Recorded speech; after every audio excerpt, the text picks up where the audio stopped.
She's about 4 years late, but Red Sonja, Queen of Scavengers, has finally entered the secret sanctuary.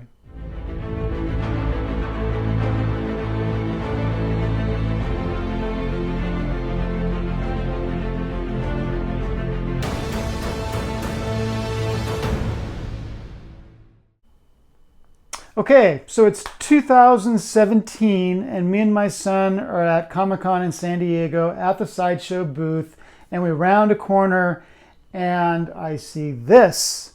And usually at conventions, the lighting is really crappy. It's really hard to make statues look good, but there was like a halo, heavenly glow thing happening. I don't know what it was, but the lighting was perfect on Red Sonja, Queen of Scavengers. They had her positioned just below eye level, which I think is best for this piece.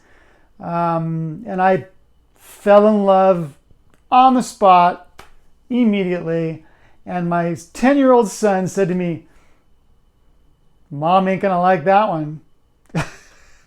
And I knew right away, number one, he was right. And number two, she doesn't really fit in my collection. I have superheroes. At the time, now I have some Star Wars. I didn't have that then. And then it was completely superhero. So based on those two things, and I got to be honest, I didn't sit down with my wife and say, "Hey, there's this cool Red Sonja statue." I just kind of knew it wouldn't be her favorite piece. And we did have a 10-year-old son at the time. And so I decided, actually, I'll be completely honest. I pre-ordered her, but I canceled my order. It didn't seem like the right time to bring this piece into my collection. I canceled it, and I regretted it for 4 years. So like I said, this was previewed 5 years ago. First time we saw it was San Diego. It shipped a year ago. So for 4 years, I've been watching YouTube reviews, looking at eBay listings, and thinking, man, I would really like to own that piece. And then it suddenly occurred to me recently, two things happened. First of all, my son's 15. We regularly watch R-rated movies as a family. There's no reason he can't coexist with this statue at 15 years old. It seemed kind of silly. The other reason it became okay to get her is because I came to the realization recently that I've been a little bit too strict in my purchasing. I have Avengers pieces, I have X-Men pieces, I have Justice League pieces. And so I've always thought if a piece didn't fall in one of those categories, I probably shouldn't get it because I've got such limited space. And I came to the realization that I'm missing out on some really cool pieces by placing that restriction on myself. And this was the most important one that I had missed. And so I said, screw it, I'm gonna order her. And so I put the word out in my Facebook group and on a couple of other Facebook groups. And another collector prominent in the community offered me the piece at a very nice price, and I went for it. So she's finally here. And let's take a look. All right, so Red Sonja first appeared in Conan number 23 back in 1973. That was a Marvel comic written by Roy Thomas with art by Barry Windsor Smith. And she may have been based on a Robert E. Howard character with the same name, but with a Y instead of a J in Sonja, who he portrayed as a swashbuckler from the 1600s. So they switched up the time period, gave her a new costume. Essentially, it's a new character. And she did not have the chainmail bikini to start with. She actually had a long sleeve chainmail shirt. So she didn't have quite the sex appeal right off the bat, as she did not too long later when they introduced the chainmail bikini, which became pretty much her iconic costume. And as great as this body sculpt is by Steve Lord, it was the portrait that really caught my attention when I first saw her 5 years ago, because I don't think I've ever seen any portrait, male or female, that portrayed as much attitude as this one. Absolute supreme confidence in this portrait. She looks at the same time, gorgeous and just completely badass.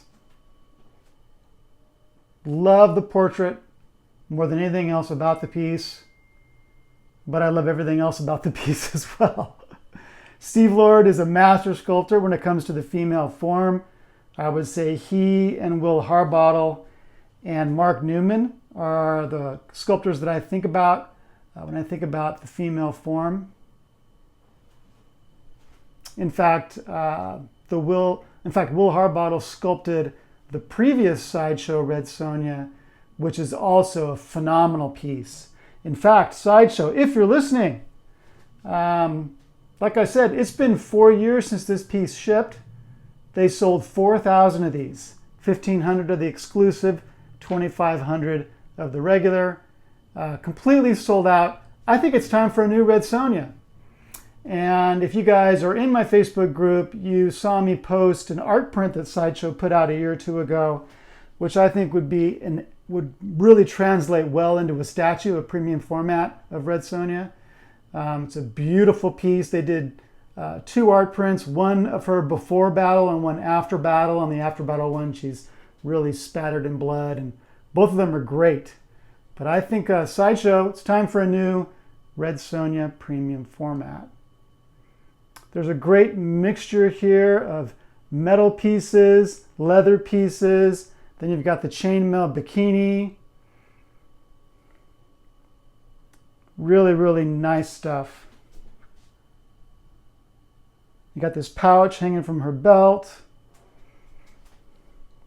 And then you have this rather dramatic base where she has her sword going through the eye socket of her defeated, decapitated adversary, I should say. It's really dramatic and shocking and incredibly cool simultaneously. The exclusive for this was a war cloak. I did not mind not buying the exclusive just because I didn't want to hide 1 inch of this body sculpt.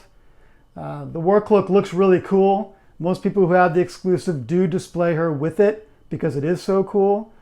But I am 100% fine not owning it. Some people have even bought the regular and made their own war cloaks. I guess it's not very difficult to do. But I don't feel motivated to do that. I think she's absolutely beautiful in the collector's edition.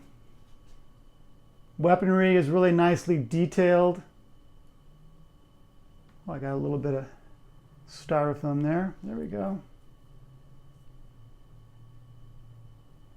Looks like she's had many kills.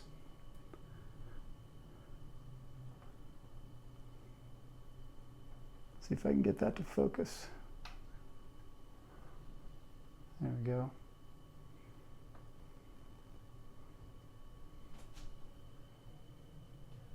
I think now that I have her, if I ever had to get rid of my collection, this would be one of the last ones to go. It's also an example of what can be accomplished in quarter scale. Larger scales are extremely popular right now, 1/3 scale, half scale. But boy, oh boy, there are some artists out there, sculptors, designers, painters, doing absolutely phenomenal work in quarter scale. And I have some of them coming in the near future. So I am very content, for the most part, to stay in the quarter scale arena.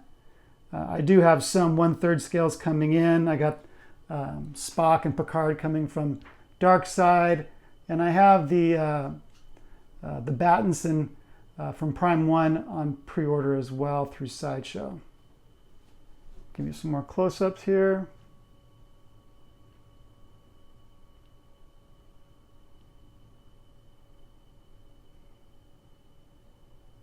She's just 20.5 inches tall. She doesn't take up a lot of room.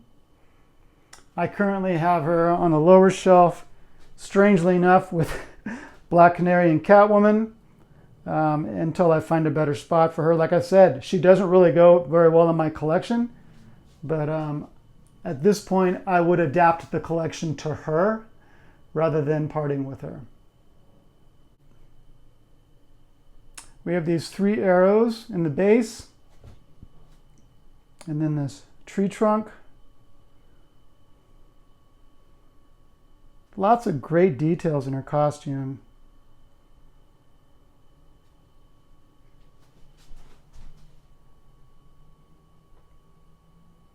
Look how great that looks.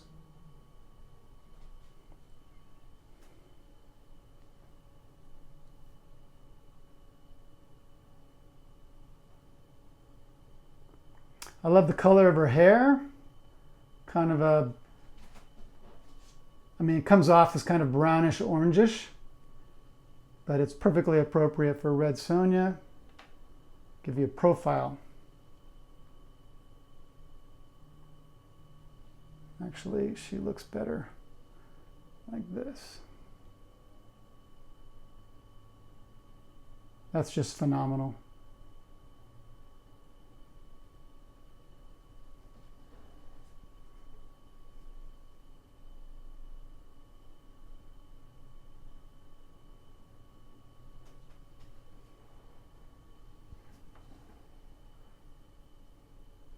I find myself taking her off the shelf and putting her on my mechanized turntable and just letting her spin away at night while I'm watching TV. She's that good.